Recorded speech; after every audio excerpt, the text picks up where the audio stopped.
Welcome back to another episode of non scripted podcast. मेरे साथ मौजूद है मेरे भाई मेरी जान श्यान भाई।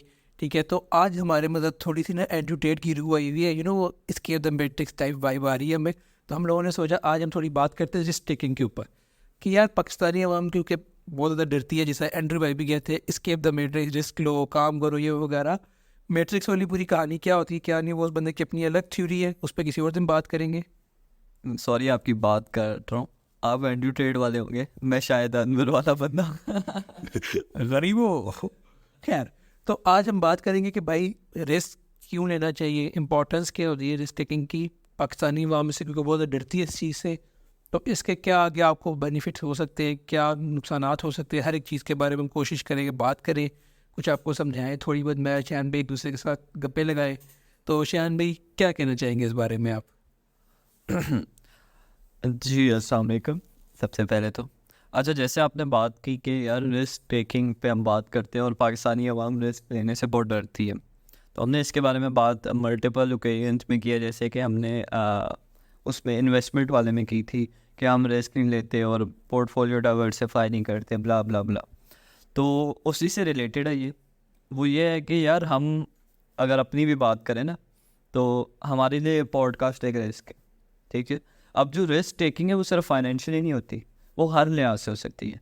आपका कैरियर चूज़ करना, एक चैलेंजिंग कैरियर चूज़ करना एक रिस्क है आपके लिए। आप ऐसा कैरियर चूज़ करें जिसमें अभी तक इतना मतलब दुनिया में उसका अभी इतना वो नहीं आया, उसमें आप इतने शायद पैसे ना कमा सकें, वो एक रिस्क है। तो इस तरह की काफ़ी सारी चीज़ें आ जाती हैं जो कि अभी आप जिसमें रिस्क ले सकते हैं, ठीक है। तो ये टॉपिक सिर्फ हमारा फाइनेंशियली रिलेटेड नहीं है, बट ये हर लिहाज से कि रिस्क टेकिंग क्या है और उसकी क्या इंपॉर्टेंस है। माशाल्लाह शान भाई, आप तो मुझे गहराइयों में डुबा कर ले गए।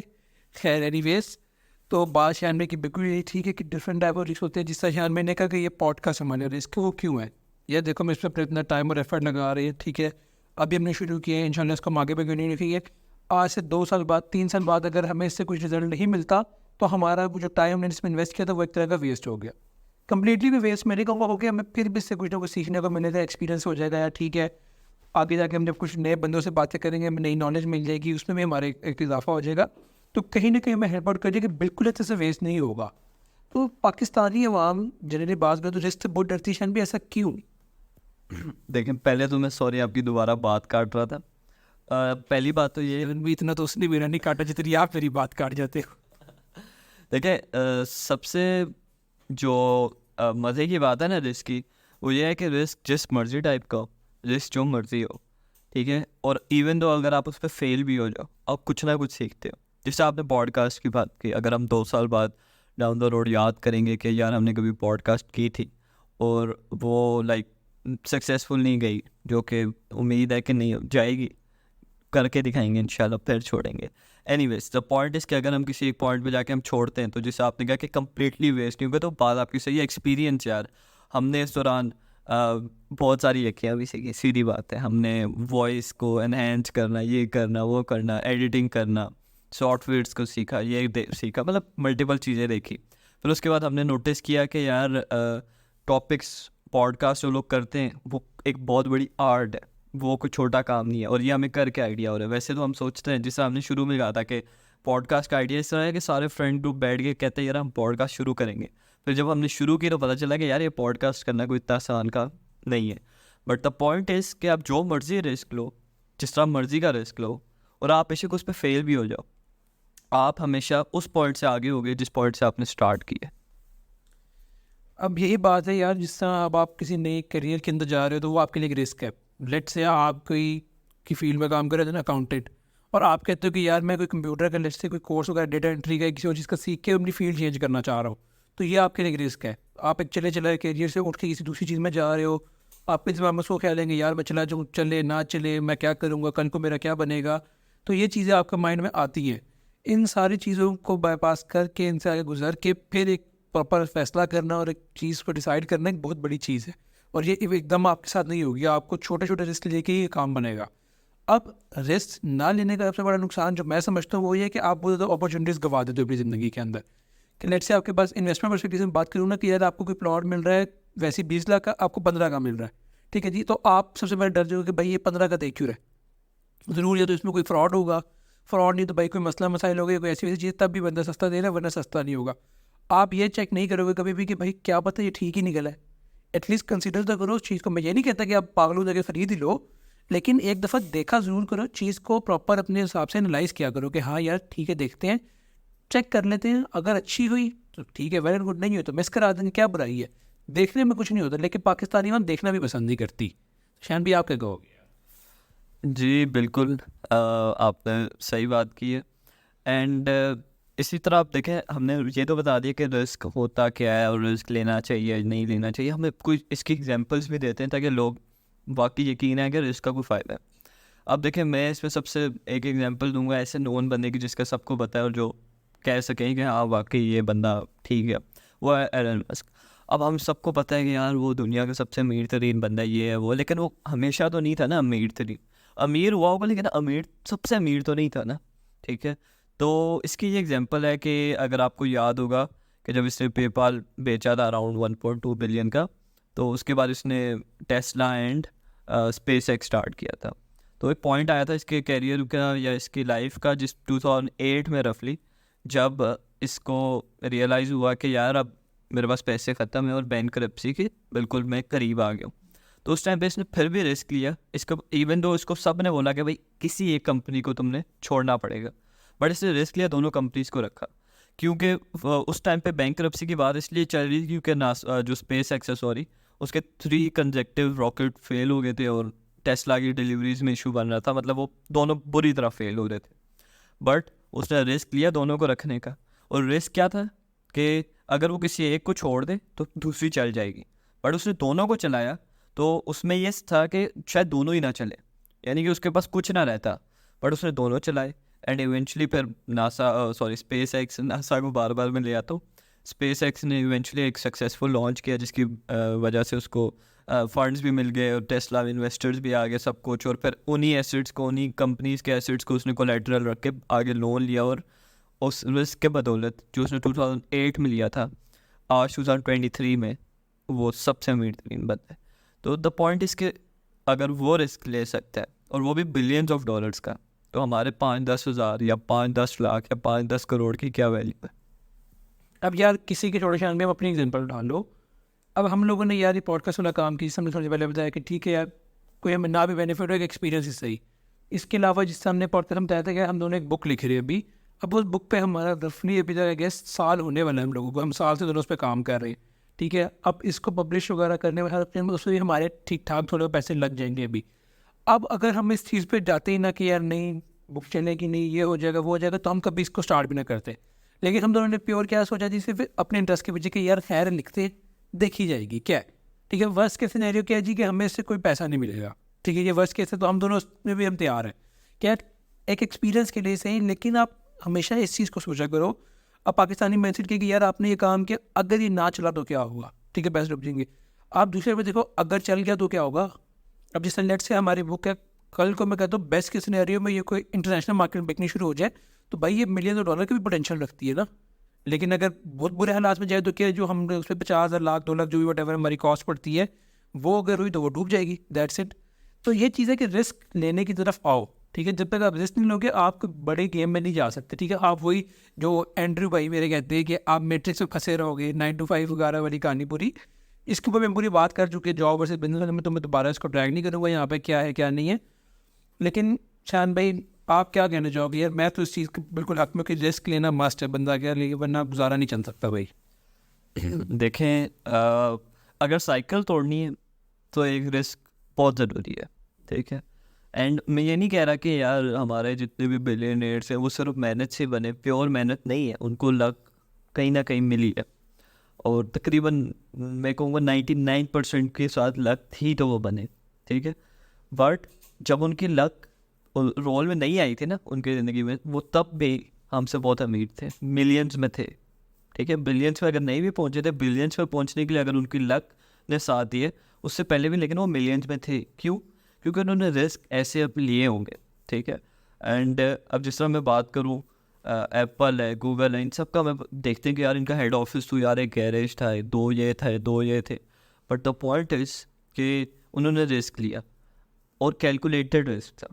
उन्होंने दोनों साइड देखी। अब मैं फॉर इंस्टेंस इधर बैठ के ये रिस्क लूँ कि अम्मी अबू इस टाइम पे अभी गए हुए कहीं बाहर, और मैं ना आज फुट्टा मारता हूँ और इधर उधर भाग जाता हूँ, मैं दोस्तों के साथ पार्टी मारने जाता हूँ, रात को मैं स्नीकी मार लेता हूँ, ठीक है। अब लोग कहेंगे वो भी तो रिस्क है, बट द पॉइंट इज़ कि आप एनालिसिस करें उस रिस्क के बेस्ट के सिनेरियो में भी आपको कितना फ़ायदा है, ठीक है। आपका टाइम ही ज़ाया है, एक रात आपने शुगर मेला लगानी है दोस्तों के साथ घूमना फिरने, ठीक है, और बेस्ट के सिनेरियो में आप वापस आ गए और आपके घर वालों को पता ना चला, तो आपको कुछ भी बेनिफिट उसका नहीं है, सिवाय इसके कि आपने अपने दोस्तों के साथ मिले, ठीक है। तो हमेशा कैलकुलेटेड रिस्क लें कि अभी जिस समय पॉडकास्ट की बात की जाने, तो हमें ये बैक ऑफ द माइंड पता है कि अगर ये चल गई तो इसका पोटेंशियल बहुत है हर लिहाज से, और अगर ना चली तो कोई बात नहीं। तो रिस्क ऐसे लें जिसमें पोटेंशियल भी बहुत हो। और यार कोशिश करो कि अपनी लाइफ में जितनी अर्ली स्टेज में रिस्क ले सकते हो ना उसमें जाओ। फ़ायदा क्या है कि जिस तरह यार अगर मैं अपनी बात करूँ, मैं भी यूनिवर्सिटी स्टूडेंट हूँ, अगर मैं भी रिस्क ले भी रहा हूँ ना, वर्स्ट के सिनेरियो क्या होगा जी, मैं अपनी सारी सेविंग्स अपनी हर एक चीज़ उड़ा दूंगा, ठीक है, इससे बदतर मैं कुछ नहीं कर सकता। लेकिन मुझे पता है यार अगर मैं सारा कुछ उड़ा भी दूँ ना, शाह जी बोलेंगे अब्बा जी को जाके, अब्बू जी वो घर लिक्विडेट हो गया। ज़रा गिराई मेरा ज़्यादा था, ठीक है, उनको नहीं पता घर की ट्रेड लगी हुई है खैर अभी। बट चीज़ यही है कि यार वर्स्ट के सिनेरियो क्या है कि मैं अपनी सारी सेविंग उड़ा दूँगा, मैं खुद कंगाल हो जाऊँगा जिसको पाकिस्तानी लफ्ज़ों में कहते हैं, लेकिन फिर भी मेरे लिविंग जो तरीका है, पूरा लाइफ स्टाइल है, उस पर कोई इफेक्ट नहीं पड़ेगा। मैं जिस घर में कल रह रहा था आज भी उसी में रहूँगा, मैं जो गाड़ी कल चला रहा था वो आज भी वही चलाऊँगा, मैंने अपने घर के एक्सपेंसेस नहीं पूरे करने, मैंने कुछ भी नहीं करना, अभी तक मेरे पे कोई जिम्मेदारी नहीं, तो मैं ये सारे रिस्क अफोर्ड कर सकता हूँ। कल को जब मैं प्रॉपर एक आज से 10 साल आगे चला जाऊँ, मेरी पूरी फैमिली अपनी जिम्मेदारी देके बैठा हूँ, सब कुछ मैं कर रहा हूँ, तब मैं ये चीज़ें नहीं कर सकता। क्यों? क्योंकि मुझे पता है भाई अगर ये कोई मेरे लिए मसला मसाइल हुआ तो मैं अकेला बर्बाद नहीं होगा, मेरे साथ मेरा पूरा घर बर्बाद होगा और सबकी जिम्मेदारी है मेरे ऊपर, तो मैंने हर चीज़ को देख कर चलना है। तो तब मुझे प्रॉपर एक सोच समझ कर कैलकुलेट रिस्क लेना पड़ेगा, मैं हवाई बात नहीं कर सकता। बिल्कुल आपने सही बात की। रिस्क आप जिस अभी आप वही कह रहे हैं कि आप कैलकुलेटेड रिस्क ले रहे हैं, आपकी कैलकुलेशन के मुताबिक कि अगर मैं अभी रिस्क लूँ तो ज़्यादा बेहतर है रेदर देन बाद में लूँ। देखें, रिस्क का ये मतलब ही नहीं कि आप सिर्फ इस बारे में सोचें कि अगर वो सही चला गया तो ये होगा, इतना पैसा आएगा, मैं इधर इधर डिवाइड करूँगा। आपने ये भी सोचना होता है कि अगर ना हुआ तो मेरा 1 लाख 2 लाख 10 लाख का नुकसान है, what ever the amount is, तो उस अमाउंट को मैं उसका मुझे इफेक्ट पड़ेगा। अगर वो हो भी जाए तो मैं उसको कोप अप किस तरह करूँगा, मैं उसकी जगह जॉब कर सकता हूँ, मेरे पास ये स्किल सेट है, या इस दौरान मैं ये स्किल सेट भी साथ से डेवलप कर लूँगा सो दैट अगर फेल हो भी जाए तो ये सारी चीज़ें आपने बैक ऑफ द माइंड रखनी होती है रिस्क के दौरान। ये नहीं है कि बस अन्नेवा गए, रिस्क लिया, ठीक है, फेल हुआ तो बस ठीक है। मतलब आप टोटली कैलकुलेटेड रिस्क जिसको कहते हैं ना, उसको लेके चलें। तो मैं तो बार बार ये रिपीट कर रहा हूँ, कैलकुलेटेड रिस्क। ज़िंदगी में रिस्क लें but calculated risk to reward ratio अच्छा होना चाहिए। अब जिस तरह यार हम लोगों ने ट्रेडिंग वाली अपनी शान और मैं बताते रहते हैं, हम ट्रेडिंग करते हैं, हम लोग वो टाइम अच्छा हो गया, हम अच्छे चलो प्रॉफिटेबल निकल गए, लेट से हम ना निकलते हमारा नुकसान हो जाता, लेकिन तब भी हमने जो स्किल एक्वायर किया ना, इसकी मार्केट में वर्थ अच्छी है। इवन विदाउट हमारी कोई डिग्री के बगैर किसी चीज़ से अगर हम करंट स्टैंडर्ड में मार्केट में चले जाए ना, हम दोनों को 1 लाख 1.5 लाख रुपये की सैलरी ऑफर होती है as a technical analyst. Technical analyst का सिंपली काम है चार्ट का एनालाइज करके किसी प्रॉपर एसेट मैनेजमेंट कंपनी को बताना कि जी आप इस एसेट में इन्वेस्ट करें, इसमें ना करें।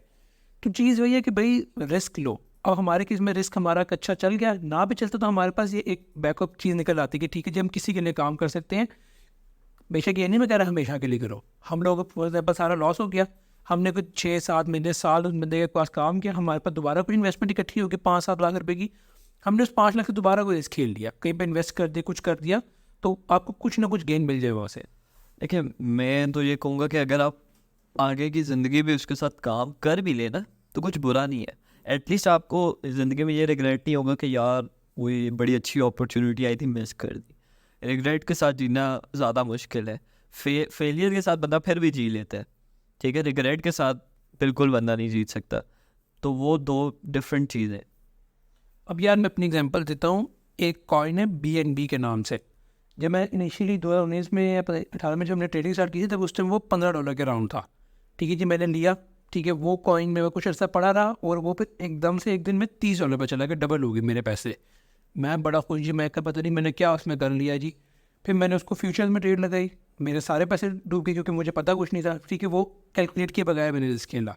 उसके बाद में डिसहार्ट हो गया ये वो सारा कुछ, और इस टाइम वो कॉइन जो है ना वो रफली 650 प्लस को टच करके है, यानी जो मेरी इनिशियल इन्वेस्टमेंट थी उसका 20 टाइम से भी ज़्यादा मुझे रिटर्न मिलता।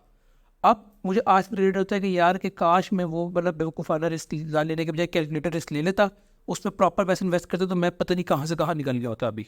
लेकिन इस एग्जांपल में आप ये भी देखें ना कि जिस टाइम पे आपने कॉइन ख़रीदा उस टाइम पे भी आपने रिस्क लेके चलो $15 डाल देते, शायद उस टाइम पे इतनी नॉलेज नहीं थी फिर भी आपने डाले, और आपके साथ कोई और बंदा था जिसने नहीं डाले, तो आज वो आपको लकी कह रहे हैं कि यार आपने रिस्क लिया था उस टाइम पे $15 का ही बेशक हुआ। तो द पॉइंट इज़ कि एहसन शाह ने उस टाइम पे चलो $15 का जो रिस्क लिया ख़रीदने का, या जितनी भी आपने अमाउंट ख़रीदी, 150 की ख़रीदी, 300 की ख़रीदी, आपने वो रिस्क लिया, ठीक है। तो आपने जहाँ से शुरू किया था आप उससे बेहतर थे, ठीक है। और अगर आप वो लूज़ भी कर देते तब भी आप बेहतर होते, क्यों? क्योंकि आपको क्रिप्टो की मार्केट का या फॉरेक्स मार्केट का जिधर भी आपने इन्वेस्ट किया था उसके बारे में थोड़ा पता चल जाता है कि अच्छा ये ऐसे काम करती है। तो वही बात आ जाती है कि रिस्क लेने से आप फेल भी हो जाओ, आप जहाँ से शुरू करते हो उससे बेहतर ही रहते हो। यार एक और एग्जांपल देता हूँ श्यान भाई के ऊपर। इनको आज से 6-7 महीने पहले मैंने कॉइन का नाम भेजा था नाका के नाम से, ठीक है जी। इनको मैंने कहा जी यार श्यान भाई ये अच्छा लगा, इस पर एक दफ़ा रिसर्च अगर आप भी कर लो, मुझे पसंद है, मैं इसको शायद उठा लूँगा, मैं बाय करो छोटी क्वांटिटी के लिए, क्योंकि हाई रिस्क प्रोजेक्ट था, मुझे था कि ज़्यादा इसमें जाना नहीं चाहिए। तो हम लोगों के उस टाइम जो था ना, जो डिस्कशन नहीं था उस टाइम, वो कॉइन था 0.26 के ऊपर। करंटली वो कॉइन $2 के अराउंड है, यानी वो अपनी प्राइसेस 700-800% इंक्रीज़ कर गया। और श्यान भाई को उससे उन्होंने ख़रीदा क्यों उस टाइम। तो बात हुई कि भाई रिस्क लेना पड़ेगा। लेकिन इस केस में पता है बात क्या है? ये मुझे सजेस्ट किया था एहसन शाह ने, अगर किसी क्रिप्टो गुरु ने किया होता तो बहरहाल द पॉइंट इज़ कि रिस्क लें अपनी ज़िंदगी में, छोटा रिस्क हो, बड़ा रिस्क हो, फाइनेंशियल रिस्क की भी हमने बात कर ली, कैरियर रिस्क हो, जो मर्जी रिस्क हो, रिस्क लें। यूजुअली रिस्क आपके फाइनेंशियल सिचुएशन से ही लिंक्ड होते हैं, बट अगर आपने अक्सर मूवीज़ में देखा हो, जो रोमांटिक मूवीज़ है वो होती है, 2-4 ही मैंने देखे, ज़्यादा हम देखते नहीं है, अब मुझे इसलिए नाम में श्यान में गंदी मूवीज़ देखते हैं पिरामिड वाली।